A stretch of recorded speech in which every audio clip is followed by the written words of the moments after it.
Hello, all, and welcome to the Relationship Renovation Podcast. I'm Tara Kerwin. And my name is EJ Kerwin. Hello, EJ. Hello, Tara. How are you today? Welcome. Yeah. I'm excited for our podcast today because to me, it is like the one ingredient you need over anything else in order to make a relationship work. And it took a second for us to come up with a name for this episode, right? But you put it together. I did. Yes. And so the topic today is I can be me. I can be me. Ooh, what is me? Who is me? Okay, I'll stop. So we are really talking today about emotional safety. And I think some people hear that word like therapist and we're like, oh yeah, we know what that is. And some people are like, what in the world are you talking about?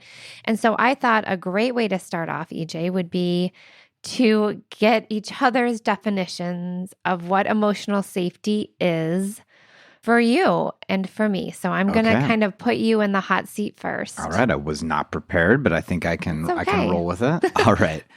Emotional safety.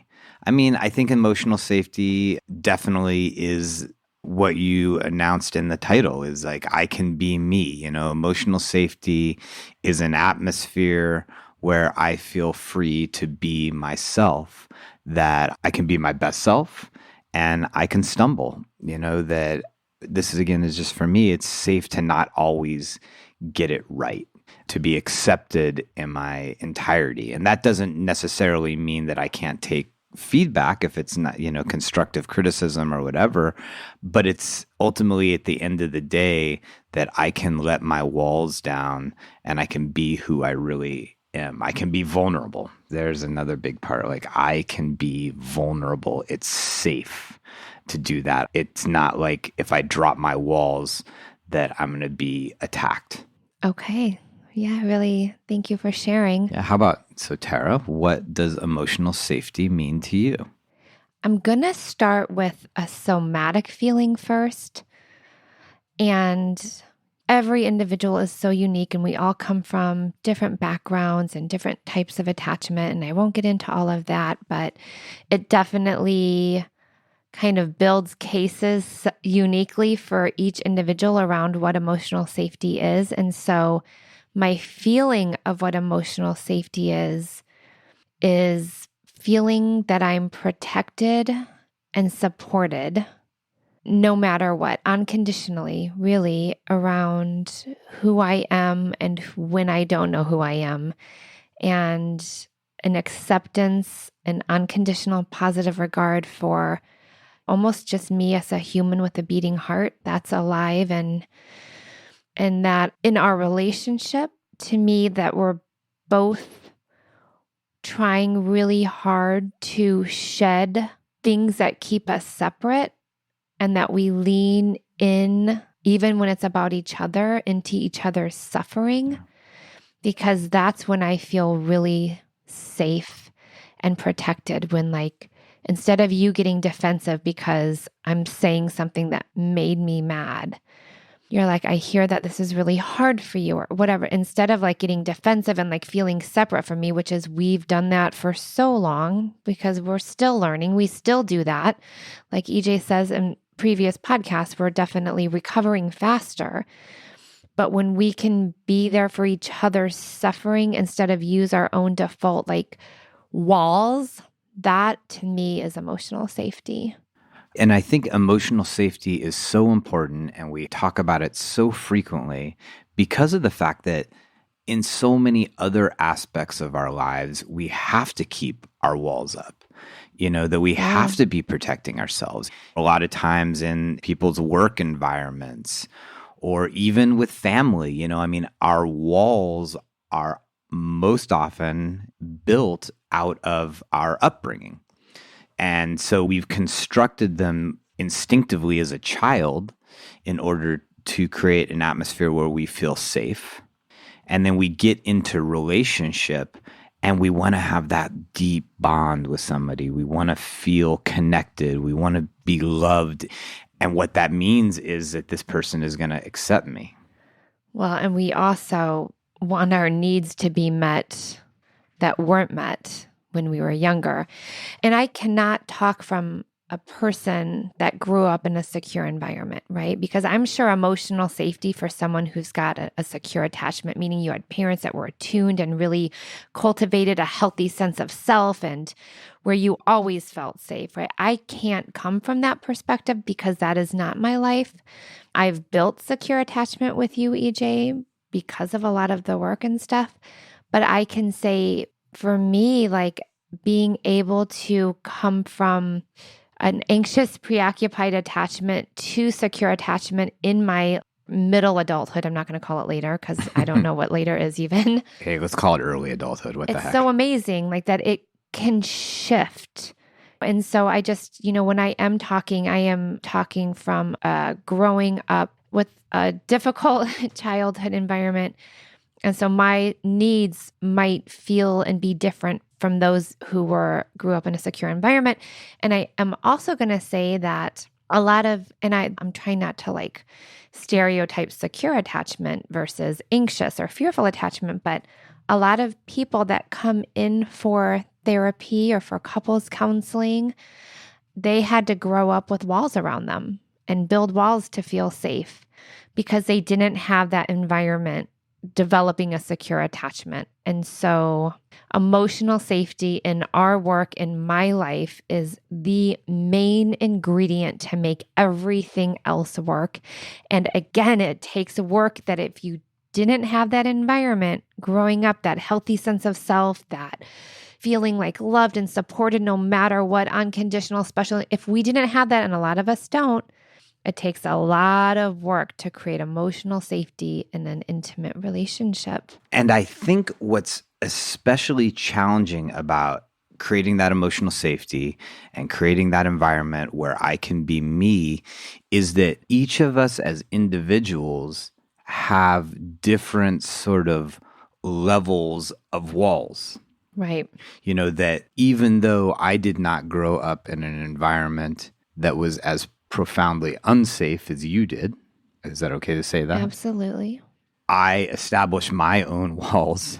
Right. Growing up in the family I grew up in, dealing with whatever I dealt with 0 to 18, that created my own walls. And that doesn't make them any less hard to deconstruct. Right. And that's been something that also I think you've sort of like challenged me on a lot. Is that sometimes when you grow up in an environment that's not as profoundly unsafe, you're like, no, well, I'm fine. I'm okay. This is like the way I run my operating system is all right. And you've been really good about saying like, no, you have to like look at your stuff. And then what I had this like, hugely eye-opening experience in our relationship was like, oh my gosh, I don't feel entirely comfortable being me. I really struggle to feel emotionally safe. And that's about me. Certainly we're working on our relationship and we're trying to create an emotionally safe environment within the relationship, but we're also working on taking the steps to become emotionally safe internally. And I think that's a big thing that I missed. In some ways, I feel like this is a huge aha moment for me right now, is like that establishing emotional safety isn't just about creating an atmosphere around yourself. It's creating an atmosphere internally. That's the start of it, right? And maybe it started because of all the chaos in the relationship, but it is definitely the start of when there is something difficult, uncomfortable, suffering. I cannot expect you to make me feel safe. And I want you to. I mean, come on and just come and protect me and hold me and like be the dad I never had, right? Like that is unrealistic. That would never happen. And then I wouldn't have even known that, oh, shucks, I have to do this for myself first. Well, and maybe that's like, for a lot of people and definitely with us is like, sometimes these things that you ask of me that you need me to create in the environment of us, is definitely about like, wow, like I have to feel free to be me here inside my own skin so that then I can completely accept you, have your back, make you feel safe. I mean, that's a huge thing we're working on in our relationship right now is you're like, I needed to feel safe. And I want to clarify two things, because when I use the word safe, and I've used this a lot in sessions I've done with couples, it's like, we've never hit each other. We're not volatile like that. How do you not feel safe? Like, I don't even know what that means. Like, people will get very defensive around the word safe. I understand, like, that's a word that feels it's a big word. And if someone's not feeling safe, like, one person might feel like, but I'm not aggressive and I don't hit and I don't, but but that's extreme. That's the extreme side of safety. There are a lot of gradations before that, right? Absolutely. Yeah. And so emotional safety is, again, at its essence, like, I can be me, whatever that looks like, and I can be suffering and I can be mad at my partner, but it's okay, and I'm safe, and they actually lean in, even if we have a bad moment and you're mad and I'm mad, but we come back together and we build it after maybe we had an emotional safety break, right? But we come back and we build it back up. And that's the thing with emotional safety. It's so subtle. I'm thinking about, like, how many people when we're growing up had parents that were like, our emotions were all okay. Like, oh, you're angry? No, we would hear, like, don't get angry. You can't act like that. You can't be like this. Don't do that. And people tell us how to think and how to be our whole life. Again, not everybody, for a lot of people though. And so then how do we know what acceptance even feels like? But we know that we crave it because something keeps gnawing at us. Like, why can't I just be me? Why can't I be mad? Why can't I be mad at you? Why can't this bother me? Well, it can, but you've got to work on creating that atmosphere, because really a lot of us have never even had that. And so we're finding out who we are within the emotional safety of our relationship, maybe for the first time ever. Yeah. Well, and it's so weird, like, how we adapt differently. Like, I'm just thinking in myself is, like, I'm definitely of that, like, avoidant attachment, and avoidance has felt safe for so long that the work for me is, like, sort of emerging out of avoidance. And that doesn't feel safe. Well, always. When I first met you, I was like, oh my God, a man that has his shit together. Oh, he's like a therapist and he talks about emotions. And I would have never guessed that you were avoidant until we got into the thick of it, right? Never had I ever. And then I was mad at you. I was like, how dare you have your own shit, dude? I was finally ready to be with someone who was, like, all aware and had all their stuff figured out. Well, that is, again, not realistic either. And I'm so happy that I got to see you in human form and not this, like, all-knowing, all-perfect being, which is what I needed you to be. Because I'm like, okay, if he's just, like, totally now I will be okay. But that actually did not happen. Well, and that also became a big, like, struggle for me, is like that when it did get complicated and we got deeper into our relationship, and then suddenly you were frustrated, angry with me because I wasn't that, then I was like, but wait a minute, you thought I was so great 2 years ago or 4 years ago or 10 years ago. You thought that I was, like, this amazing person. And now it feels like you just think I'm horrible. And it's taken a big shift for me to realize, like, that both things can be true, that you still think I'm a good person, that you still love me, and that you've realized I'm more complex and that I have areas of growth, and that you're actually helping me. That by pointing out these things and pushing me into discomfort, you are actually opening up this gateway to really being me authentically. But I'm just trying to figure out how to be me authentically. Yeah. And it's weird because it's a new space to occupy. And I think partners have a hard time believing, like, how many times have I said to you, like, EJ, I just want you to be you. I want to see your anger and your sadness, and I want to know what I'm doing. I want to know when you're triggered. I want to know, like, the negative thoughts and feelings about me. Like, I want to know. And you're like, no, like, that doesn't feel safe. Like, that's just going to get us into a, like, that you don't trust that I really want to see you're messy. Like, bring me the messy, because that makes me feel really freaking good. But because you are so good at being, like, the middleman and staying out of conflict your whole life, to you, being messy and in the middle and having any strong emotions is super unsafe. And I'm saying, actually, no, that's what's safe for me. That's what's going to make me feel like I'm okay. And it's not just all me, because I used to think I'm just the crazy one. Like, I just got to figure this out myself because I don't want to make EJ mad and I don't want him to get defensive and I'd rather not even deal with it at all. And then I feel like he doesn't trust me, that I'm like talking about you and looking I'm right here. It feels like at the end of the day, it feels like, well, he just must not trust me because he's not getting into his messy middle. And I've asked him to. Maybe he really doesn't think I can't handle it. But then when you do, right, and you're getting better and better, I feel like I love and handle your suffering so much better than I handle your avoidance and lack of suffering. But a lot of people don't know how to be that. Like, I don't know how to be that oftentimes, where it's like, how do I do it? Like, how do I occupy that space? But then there's also, then you do it in the context of an intimate relationship where there's a lot going on and you have a lot of different roles that you play with each other, of like, well, when is the right time to do it, right?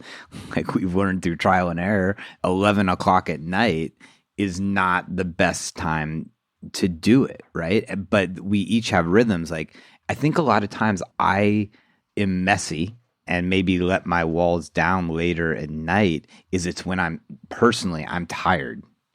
And some of my infrastructure that keeps me like guarded and don't say that, don't upset her. Like, that's just not going to go well. That's when like it just ekes out, but it's not great timing. Right. And that's the other, we're working towards a place where I can be me any old time. Please. Yes. Yeah. But being me sometimes is disruptive, right? Or I'm experimenting and being me in a way that's communicated efficiently, communicated with care. Yeah. Yes, I'm getting a little lost only because I'm trying to kind of come back to this idea of emotional safety. It's so complex and there's so many moving parts to it. But really, like at the core piece of it, it's that we're doing our own work to feel safe within ourselves so that we don't have these unrealistic expectations of each other. This is kind of come back to vulnerability. Like, I want you, EJ, to be messy any old time, but you are the one that has to trust that that's true. And then that's your work. Because I'm saying I'm here, I'm open for it. Show me any time of day. At night is a little difficult, but that's maybe because you haven't practiced it throughout the day. And so then it builds up into this energy that maybe doesn't feel as good as it could throughout the day. And like knowing that you have like messy throughout the day, or you're calling me to be like, hey, I got to let you know like what just happened was kind of triggering or whatever. Like, oh, thank you. Because then it doesn't like stay there all day and build up and build up and build up, but that's your journey. I want to support you in that. And then also for my journey, because I want to take accountability here and something that I'm really proud of, and I'm still working on it. I really truly feel like building emotional safety in a relationship is constantly changing, and it's around many different areas, whether it's parenting, children, intimacy, right? There's a lot of ways to build emotional intimacy, and we have different reactions and triggers to, many different things in life. But before I knew how to tell myself I am safe, internally safe, I would constantly just be like hoping and like praying and just like, please just come to me right now and just hug me. Like, all you have to really say is it's okay. And sorry. It's okay, baby. I just never realized. Like, I never had that growing up, and I didn't have any kind of dad, or I had two dads that left me and were fairly abusive.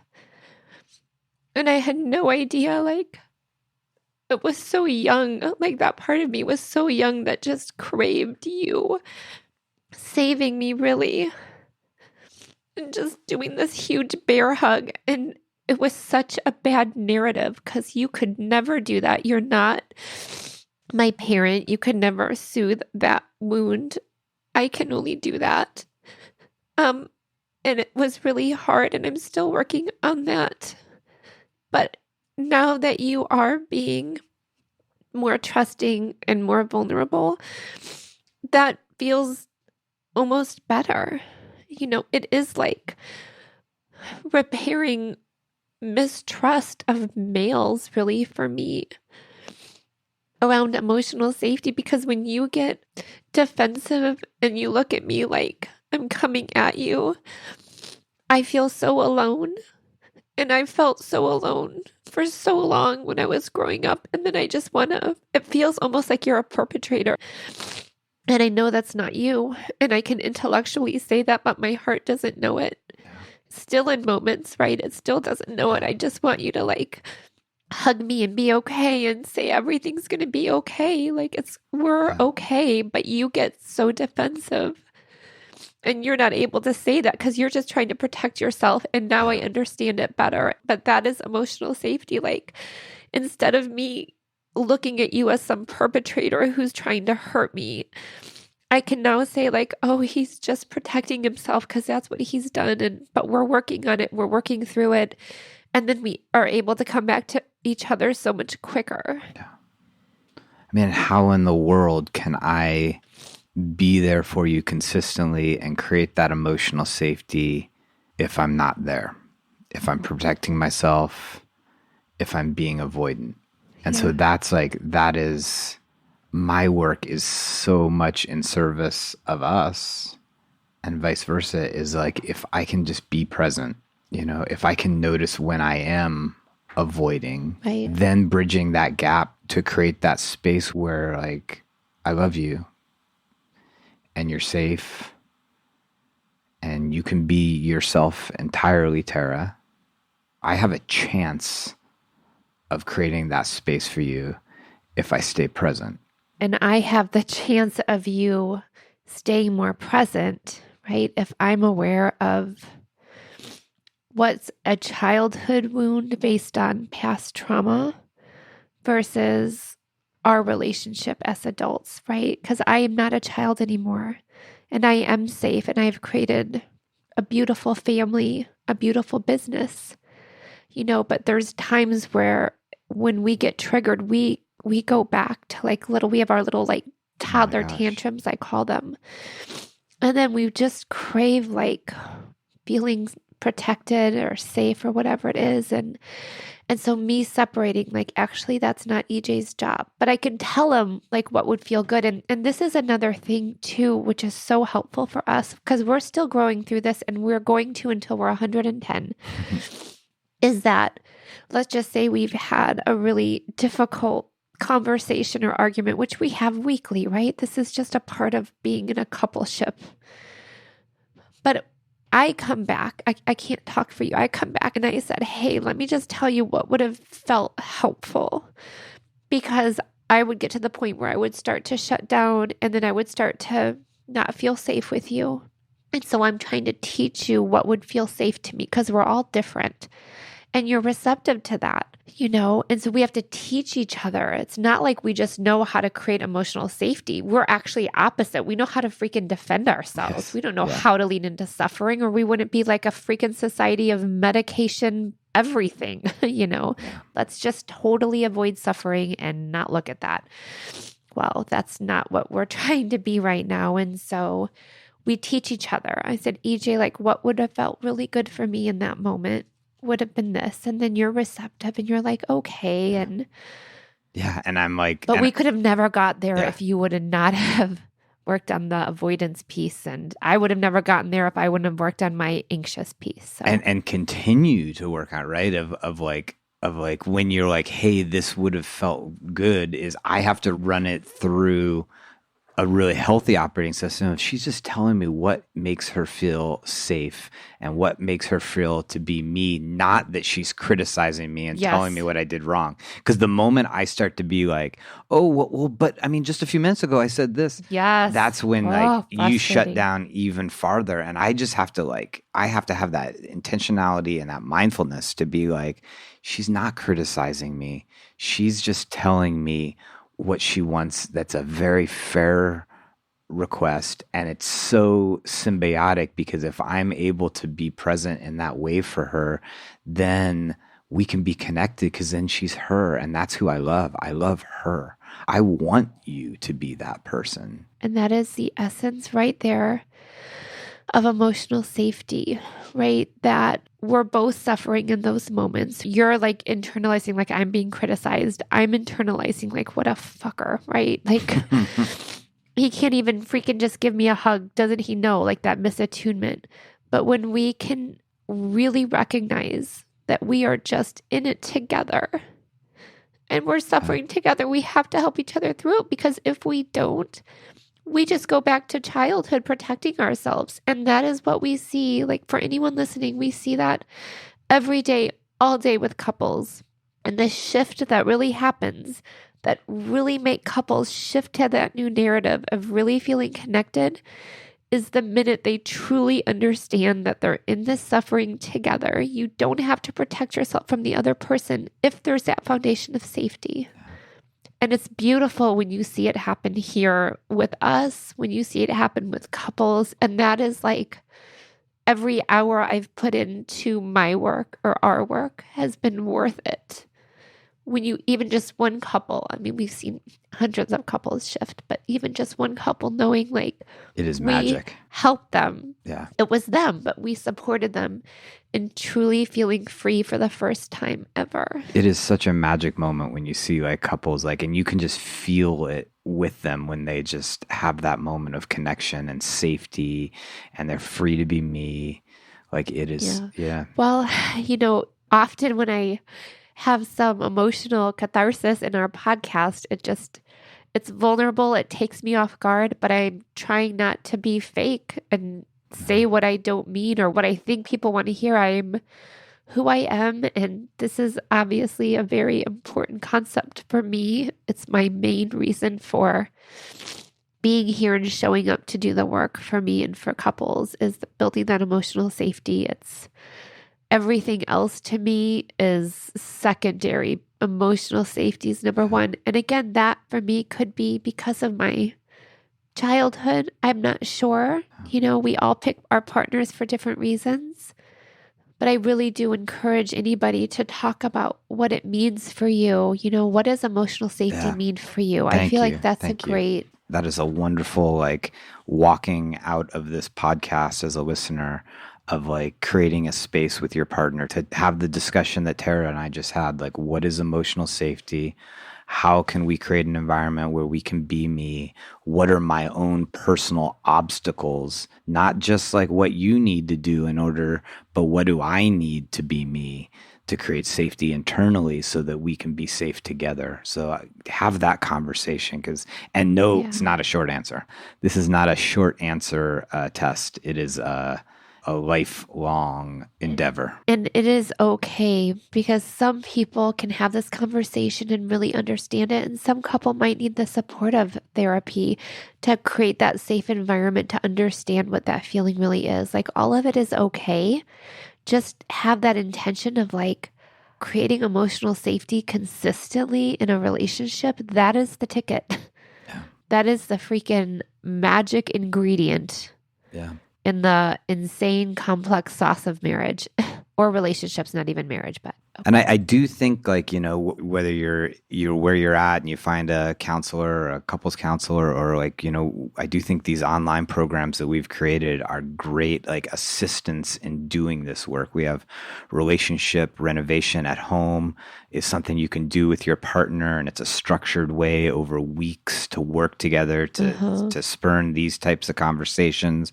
We have Relationship Ready, which is more just an individual program to understand your own attachment and your own past and relationships. They're both on our website under online programs. Is it does help to have a structured approach to doing this work. It can get overwhelming and very like, I don't even know what to do next. So that is, structure is a huge piece of what we do. So, well, thank you for listening. Thank you for sharing, Tara, and opening up. And thank you for just being the most, amazing partner in the world. I'm so lucky and blessed and grateful to have you. I love you. I love you. Thank you for building trust that you can be messy too. I can be messy. I am messy. All right, everybody. Well, take care of yourself, take care of each other, and we will see you soon. Bye-bye. Bye. Me and you just singing on the train. Me and you listening to the rain. Me and you, we are the same. Me and you have all the fame we need. Indeed, you and me are we.